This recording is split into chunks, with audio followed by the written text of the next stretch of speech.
ಅವ್ರು ಮಾತಾಡುವಾಗ ಕೇಳಿಸ್ಕೊಂಡು ನಿಧಾನಕ್ಕೆ ಉತ್ತರ ಕೊಡಿ. ನಿಮ್ಗೆ ಅವಕಾಶ ಇದೆ. ಪ್ರಶ್ನೆ ಕೇಳಿದ್ರಿ ಮಧ್ಯದಲ್ಲಿ ನಾನು ಹೇಳ್ತಾ ಇದ್ದೆ. ನಾನು ಅದನ್ನೇ ಹೇಳ್ತಾ ಇದ್ದೆ ನಿಮ್ಗೆ. ನಾನು ನಿಮಗೆ ಮರು ಪ್ರಶ್ನೆ ಮಾಡಿದೆ, ನೀವು ಅದಕ್ಕೆ ಉತ್ತರ ಕೊಡಲಿಲ್ಲ. 14 ಸ್ಟೇಟ್ ವಾಪಸ್ ನಿಮ್ಮ ಅದರದ್ದು ನಿಮ್ದು ಏನ್ ಹೇಳ್ತಿದ್ದೀರಾ, ನಿಮ್ಮ ವ್ಯಾಖ್ಯಾನ ಇದೆಯಲ್ಲ ಅದು ಸರಿಯಲ್ಲ, ಅದು ತಪ್ಪು ಅಂತ ನಾನು ಹೇಳ್ತಾ ಇದ್ದೀನಿ. ನಿಮ್ಮ ನಿಲುವು ಸಮಾಜದ ನಿಲುವು ಹಾಗಾದ್ರೆ 40% ಹಗರಣದಲ್ಲಿ ಯಾಕೆ ಕೋರ್ಟ್ ಏನ್ ತೀರ್ಪು ಕೊಡ್ತಾ ಅದನ್ನ ಇವತ್ತಿಗೂ ಸಾಧಿಸ್ತಾ ಇದ್ರಲ್ಲ ಕಾಂಗ್ರೆಸ್ನವರು. ಒಂದು ನಿಮಿಷ ಮಾತಾಡ್ಬಿಡ್ತೀನಿ. ಇವಾಗ ವೀರಯ್ಯನವ್ರು ಮಾತಾಡ್ತೀಯ. ವೀರಯ್ಯನವರು ವೀರಪ್ಪ ಅವರು 2019 ರಿಪೋರ್ಟ್ನ ಕೋರ್ಟ್ ಮಾಡಿರೋದು ಉಪಲೋಕಾಯುಕ್ತರು. 2019ರಲ್ಲಿ ರಾಜ್ಯದಲ್ಲಿ ಗಣವತ್ತ BS ಯಡಿಯೂರಪ್ಪನವರು ಹಾಗೂ ಬಿಜೆಪಿ ಸರ್ಕಾರ ಇತ್ತು. 63% ಲೂಟಿ ಮಾಡ್ತಿದ್ರು. ನಾವೊಂದಿದ್ದು 40% ಸರ್ಕಾರ ಅಂತ. ಅವರೊಂದು 23% ಎಕ್ಸ್ಟ್ರಾ ಇದ್ದಾರೆ. ಯಾಕಂದ್ರೆ ರಿಪೋರ್ಟ್ ಪ್ರಕಾರ ಇಟ್ ವಾಸ್ 63% ಲೂಟಿ ಸರ್ಕಾರ, ಬಿಜೆಪಿ ಸರ್ಕಾರ. ಇನ್ನೂ ಒಂದು ಹೇಳಿದ್ದಾರೆ, 74% MP-ಲಿ, 78% UP-ಲಿ, 74% ಬಿಹಾರಲ್ಲಿ, 75% ಮಹಾರಾಷ್ಟ್ರದಲ್ಲಿ. ಇವೆಲ್ಲ ರಿಪೋರ್ಟ್ ಪ್ರಕಾರ ಇರೋದು. ದೇಶದಲ್ಲಿ ಕರಪ್ಷನ್ ತಾಂಡವಾಡ್ತಿದೆ ಅಂತ ಇದೇ ಉಪಲೋಕಾಯುಕ್ತ ಹೇಳ್ತಿರೋದು. ಸೆಕೆಂಡ್ ಇನ್ನೊಂದು ಮುಗಿಸ್ಬಿಡ್ತೀನಿ ಪ್ಲೀಸ್. ಇವತ್ತು ಮೊನ್ನೆ ಒಂದು ಆರ್ಟಿಕಲ್ ಪಬ್ಲಿಷ್ ಆಗಿದೆ ಮೇಡಮ್. ಟಾಟಾ ಟ್ರಸ್ಟ್ 750 ಕೋಟಿ ದೇಣಿಗೆ ನೀಡಿದೆ. ಇಂಟರ್ನ್ ಕಿಕ್ ಬ್ಯಾಕ್ ಏನು ಸಿಕ್ಕಿದೆ ಟಾಟಾ ಟ್ರಸ್ಟ್ಗೆ? 3 semiconductor unit. Day light robbery, day light corruption ಇದು ನಡೀತಾ ಇರೋದು ಬಿಜೆಪಿ ಸರ್ಕಾರ ಅವಧಿಯಲ್ಲಿ. ಕಾವುಂಗ ಅಂತಾರಲ್ಲ ಮೋದಿ ಅವರು, ಇದಕ್ಕೆ ಮಾತಾಡಬೇಕು ಅವರು. Electoral bond it's an all party scam. BJP ಒಂದೇ ಅಲ್ಲ, ಕಾಂಗ್ರೆಸ್ ಒಂದೇ ಅಲ್ಲ, ಅವ್ರ ಭಾಗಶಃ ಜಾಸ್ತಿ ಇರಬಹುದು. ಹಂಗಾರೆ ನಿಮ್ ಪಕ್ಷಕ್ಕೆ ಯಾವ್ದು ಫಂಡ್ ಬಂದಿಲ್ವಾ? ನೋಡಿ, ನಾವು ಅದನ್ನ ವಿರೋಧಿಸಿದೀವಿ ನಾವು ಅದನ್ನ. Let me finish. ನಿಮ್ ಪಕ್ಷಕ್ಕೆ ಯಾವ್ದು ಫಂಡ್ ಬಂದಿಲ್ವಾ? ಒಂದು ವಿಚಾರ. ಇನ್ನೊಂದು, ಅದು ಸ್ಕ್ಯಾಮ್, ಅದು ದೊಡ್ಡ ವಿಚಾರ ಅಂತ ಅಂದಿದ್ರೆ ಕೇಂದ್ರದಲ್ಲಿ ನಿಮ್ಮ ರಾಹುಲ್ ಗಾಂಧಿ ನೇತೃತ್ವದ ಸರ್ಕಾರ ಫೇಲ್ಯೂರ್ ಆಗಿದೆ. ಬಿಜೆಪಿ ಅದನ್ನ ಫೇಸ್ ಮಾಡೋದ್ರಲ್ಲಿ ಅದ್ರಲ್ಲಿ ಯಾವುದೇ ಡೌಟ್ ಇಲ್ಲ. Sorry I can't take that word. ನೋಡಿ, ಇವತ್ತು RTI right to information implement ಮಾಡಿದ್ದು ಇದೇ UPA ಸರ್ಕಾರ. ನಮ್ಮ ಸರ್ಕಾರನು ಸ್ಕ್ರೂಟಿನಿ ಬಂತು. ರೈಟ್ ಟು ಇನ್ಫಾರ್ಮೇಶನ್ ಇಂಪ್ಲಿಮೆಂಟ್ ಮಾಡಿರೋದು ಇದೇ UPA ಸರ್ಕಾರ, ಇದೇ ಕಾಂಗ್ರೆಸ್ ಸರ್ಕಾರ. ಇವರು ಇಂಪ್ಲಿಮೆಂಟ್ ಮಾಡಲು ಎಲೆಕ್ಟ್ರಲ್ ಬಾಂಡ್ ಲೂಟಿ ಮಾಡೋ ಒಂದು ಪ್ರೋಸೆಸ್. ಹೋರಾಡುವಲ್ಲಿ ನೀವು ಫೇಲ್ಯೂರ್ ಆಗಿದೆ. ಅದು ಹೋರಾಡಿನೇ ತಾನೇ ಸುಪ್ರೀಂ ಕೋರ್ಟ್ ಚೀಮಾರಿ ಹಾಕಿರೋದು, ಅದನ್ನ ಸ್ಕ್ರಾಪ್ ಮಾಡಿರೋದು. ಇವತ್ತು ಎಲೆಕ್ಟ್ರಲ್ ಬಾಂಡ್ ಸ್ಕ್ರಾಪ್ ಮಾಡಿರೋದು ಯಾರು? ಎಲೆಕ್ಟ್ರಲ್ ಬಾಂಡ್ ನ ಸ್ಕೀಮ್ ನ ಸ್ಕ್ರಾಪ್ ಮಾಡಿಸಿದ್ಯಾರು? ಇದೇ ಕಾಂಗ್ರೆಸ್ ಸರ್ಕಾರ. ಸುಪ್ರೀಂ ಕೋರ್ಟ್ ಮೆಟ್ಲತ್ಕೊಂಡು ಸ್ಕ್ರಾಪ್ ಮಾಡಿಸಿದ್ದು. ಅದು ಲಾಜಿಕಲ್ ಎಂಟ್ರಿ ತಗೊಂಡೋಗಿರೋದು ನಾವು. ಹಿರಿಯ ಪತ್ರಕರ್ತರು ಸಮೀವುಲ್ಲಾ ಸರ್ ಹತ್ರ ನಾನು ಮಾತನಾಡ್ತೀನಿ. ಸಮೀವುಲ್ಲಾ ಸರ್, ನಮಸ್ತೆ. ಕಾರ್ಯಕ್ರಮಕ್ಕೆ ಸ್ವಾಗತ. ನೀವು ಸಾಕಷ್ಟು ವಾದ ವಿವಾದಗಳನ್ನೆಲ್ಲ ಕೇಳಿಸ್ಕೊಂಡಿರ್ತೀರಿ. ಸತ್ಯಾನುಸತ್ಯ ನಿಮ್ಗೂ ಗೊತ್ತಿದೆ. ಎಲೆಕ್ಟ್ರಲ್ ಬಾಂಡ್ ವಿಚಾರದಲ್ಲಿ ಏನೇನಾಯ್ತು, ಯಾವ ಪಕ್ಷಕ್ಕೆ ಎಷ್ಟು ಫಂಡು, ಏನು ಎತ್ತ ಎಲ್ಲೆಲ್ಲ ಬಂತು, ಅದೆಲ್ಲವೂ ನೀವು ಕೂಡ ಗಮನಿಸಿರ್ತೀರಿ.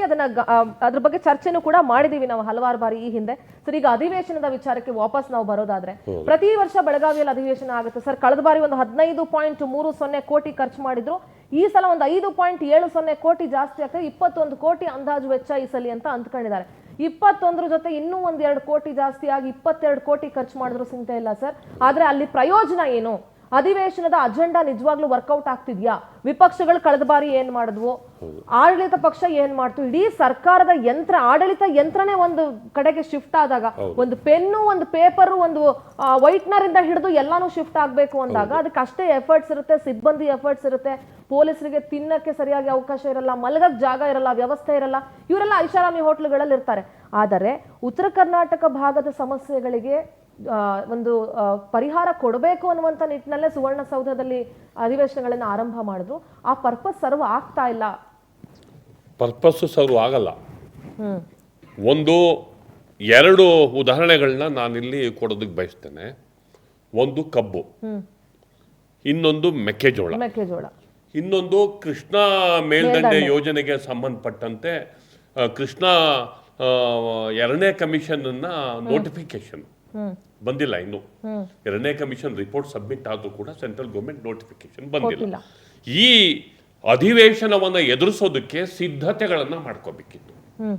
ಸಿದ್ಧತೆಗಳು ಯಾವುದು? ಈಗ ಕಬ್ಬು MSP ಈ ಥರದ್ದೆಲ್ಲ ರೈತರು ಕೇಳಿ 2300 ರೂಪಾಯಿನ ಫಿಕ್ಸ್ ಮಾಡಿ ಆಯಿತು. ಆದರೂ ಕೂಡ ಸಕ್ಕರೆ ಮಾಲೀಕರ ಸಮಸ್ಯೆನೂ ಇದೆ, ರೈತರ ಸಮಸ್ಯೆನೂ ಇದೆ, ಸ್ಟೇಟ್ ಗೌರ್ಮೆಂಟ್ದು ಕೆಲವು ಸಮಸ್ಯೆಗಳಿವೆ, ಮತ್ತು ಸೆಂಟ್ರಲ್ ಗೌರ್ಮೆಂಟು ಅದನ್ನು ಕ್ಲಿಯರ್ ಮಾಡಬೇಕಾಗಿರೋ ಸಮಸ್ಯೆಗಳು ಬಾಕಿ ಉಳ್ಕೊಂಡಿವೆ.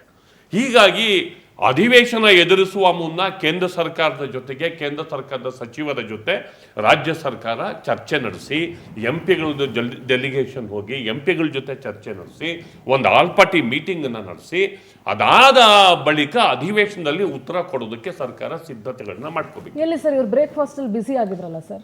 ಅವ್ರು ಬ್ರೇಕ್ಫಾಸ್ಟ್ ಅಲ್ಲಿ ಬ್ಯುಸಿ ಇದ್ರು, ಅದಾದ್ಮೇಲೆ ಆಲ್ ಪಾರ್ಟಿಗೆ ಟೈಮ್ ಕೇಳಿದ್ರು, ಆಲ್ ಪಾರ್ಟಿ ಮೀಟಿಂಗ್ ಟೈಮ್ ಇಲ್ಲ ಅಂತ ಅವರು ಹೇಳಾಯ್ತು. ಇವರು ಬ್ರೇಕ್ಫಾಸ್ಟ್ ಅಲ್ಲಿ ಬ್ಯುಸಿ ಇದ್ರು, ಅಲ್ಲಿ ಮಿನಿಸ್ಟರ್ಗಳಿಗೆ ಕೇಳಿದಾಗ ಫ್ರೀ ಇಲ್ಲ, ಅವರಿಗೂ ಟೈಮ್ ಇಲ್ಲ. ಹೀಗಾಗಿ ಯಾವುದೇ ಸಿದ್ಧತೆಗಳಿಲ್ದಲೆ ಆ ಭಾಗದ ರೈತರ ಸಮಸ್ಯೆಗಳನ್ನ, ಕಬ್ಬು ಬೆಳೆಗಾರರ ಸಮಸ್ಯೆಗಳನ್ನ ಇಲ್ಲಿ ಸರ್ಕಾರ ಅಧಿವೇಶನದಲ್ಲಿ ಏನು ಉತ್ತರ ಕೊಡುತ್ತೆ? ಈಗಂತೂ ಸರ್ಕಾರದ ಹತ್ರ ಇಲ್ಲಿ ರಾಜ್ಯ ಸರ್ಕಾರ ನಮ್ಮ ಕೈಯಲ್ಲಿ ಏನಾಗುತ್ತೋ ಅದನ್ನ ನಾವು ಮಾಡಿದ್ದೀವಿ, ಸೆಂಟ್ರಲ್ನವ್ರು ಟೈಮ್ ಕೊಡಲಿಲ್ಲ ಅಂದರೆ ನಾವೇನು ಮಾಡಬೇಕಾಗುತ್ತೆ ಅಂತ ಬೇಕಾದಷ್ಟಿದೆ.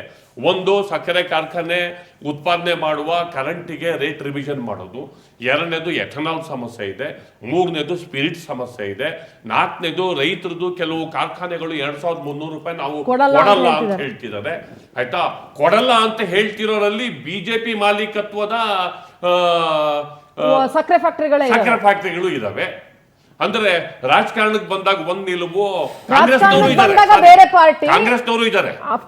ರಾಜಕಾರಣಕ್ಕೆ ಬಂದಾಗ ಬೇರೆ ಪಾರ್ಟಿ, ಇಂಥ ವಿಚಾರಕ್ಕೆ ಬಂದಾಗ ನಾವೆಲ್ಲ ಒಂದೇ. ರಾಜಕಾರಣಕ್ಕೆ ಬಂದಾಗ MSP ಕೊಡಬೇಕು ಅಂತ ಆಗ್ರಹ ಪಡಿಸೋದು, ಅದೇ ಪಕ್ಷದ ಮಾಲೀಕರುಗಳು ನಾವು ಕೊಡಲ್ಲ ಅಂತ ಅನ್ನೋದು, ಇದು ಚರ್ಚೆ ಆಗ್ಬೇಕಲ್ವಾ? ಇದು ಚರ್ಚೆ ಆಗ್ಬೇಕಿದು. ಎರಡನೇದು, ಕೃಷ್ಣ ಮೇಲ್ದಂಡೆಗೆ ಸಂಬಂಧಪಟ್ಟಂತೆ 2ನೇ ಆಯೋಗದ ವರದಿ ಸಬ್ಮಿಟ್ ಆಗಿದೆ. ಸೆಂಟ್ರಲ್ ಗೌರ್ಮೆಂಟು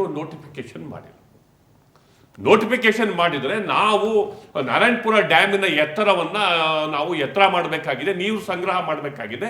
ನೋಟಿಫಿಕೇಶನ್ ಮಾಡಿಲ್ಲ. ಅದು ಕೂಡ ಚರ್ಚೆಗೆ ಬರುತ್ತೆ. ಸರ್ಕಾರ ಅದಕ್ಕೆ ಉತ್ತರ ಕೊಡೋದಕ್ಕೆ ಸರ್ಕಾರದ ಹತ್ರ ಏನೂ ಇಲ್ಲ. ಸರ್ಕಾರ ಏನು ಉತ್ತರ ಕೊಡುತ್ತೆ? ಇಲ್ಲ. ತುಂಗಭದ್ರಾ ಗೇಟ್ಗಳನ್ನ ರಿಪೇರಿ ಮಾಡಬೇಕು, ಕಂಪ್ಲೀಟ್ ಚೇಂಜ್ ಮಾಡಿ. ಹೂಳೆತ್ತದಂತೂ ಮುಗಿದೋಯ್ತು. ಇನ್ನೇನು ಬರುವ ಜನರೇಷನ್ಗೆ ತುಂಗಭದ್ರಾ ಡ್ಯಾಮು ದಂತಕಥೆ ಆಗ್ಬಿಡುತ್ತೆ. ಅಟ್ಲೀಸ್ಟ್ ಗೇಟ್ ಆದ್ರೂ ರೆಡಿ ಮಾಡ್ಬೇಕಲ್ವ? ಯಾಕಾಗಿಲ್ಲ, ಏನಾಗಿಲ್ಲ? ಬರೀ ಗೇಟ್ ರೆಡಿ ಆಗ್ಬೇಕು, ಹೋಗ್ಬೇಕು, ನೋಡ್ಬೇಕು ಅಂತ ಹೇಳ್ತಾರೆ. ಉಸ್ತುವಾರಿಗಳು ಏನ್ ಮಾಡ್ತಾರೆ ಸರ್? ಅದೇ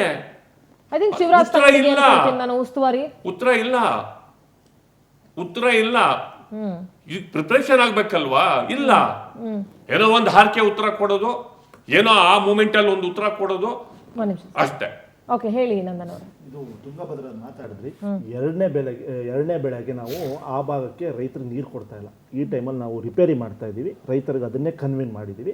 ತುಂಗಭದ್ರಾ ಇದು ಟ್ರಸ್ಟ್ಗೆ ರಿಪೇರಿ ಕೆಲಸ 2ನೇ ಬೆಳೆ ಇನ್ನೇನು ಸ್ಟಾರ್ಟ್ ಆಗುತ್ತೆ. 2ನೇ ಬೆಳೆಗಳಿಗೆ 2ನೇ ಭತ್ತದ ಬೆಳೆಗೆ ನೀರು ಕೊಡ್ತಾ ಇಲ್ಲ. ಹಾಗಾಗಿ ಕೆಲಸ ಸ್ಟಾರ್ಟ್ ಆಗುತ್ತೆ. ಸೆಕೆಂಡು, ನಾವು ಇವಾಗ ಸಮೀವುಲ್ಲಾ ಅವರು ಹೇಳಿದ್ರು ನಾರಾಯಣಪುರ ಡ್ಯಾಮ್ ಎತ್ತರಿಸೋಕ್ಕೆ ಕೇಂದ್ರ ಸರ್ಕಾರ ಅಪ್ರೂವಲ್ ಕೊಡಬೇಕು. ಹೌದು, ಆ ನಿಟ್ಟಿನಲ್ಲಿ ನಮ್ಮ ರಾಜ್ಯ ಸರ್ಕಾರ ನಾವು ಏನು ಮಾಡಬೇಕೋ, ಲ್ಯಾಂಡ್ ಅಕ್ವಿಸೇಷನ್ದು ಏನು ನೆನಗುದ್ದಿಗೆ ಬಿದ್ದಿತ್ತು ಅದನ್ನು ರೈತರಿಗೆ ಏನು ಅಮೌಂಟ್ನ ಅವಾರ್ಡ್ ಮಾಡಬೇಕಾಗಿತ್ತು, ಆ ಕೆಲಸ ಮುಗಿಸಿದ್ದೀವಿ.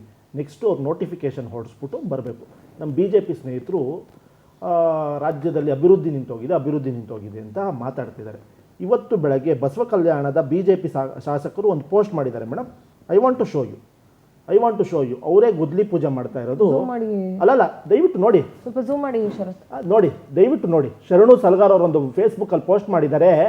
ನಾನಿವತ್ತು ಗುದ್ಲಿ ಪೂಜೆ ಮಾಡ್ತಾ ಇದ್ದೀನಿ PWD ಕೆಲಸದ್ದು ಅಂತ. ಇವ್ರು ಯಾರು? BJP ಶಾಸಕ, ಇದು ಕಾಂಗ್ರೆಸ್ ಶಾಸಕರು ಯಾರು ಮೇಡಮ್? ಇವರು ಬಸವ ಕಲ್ಯಾಣದ ಶರಣು ಸಲ್ಗಾರ್.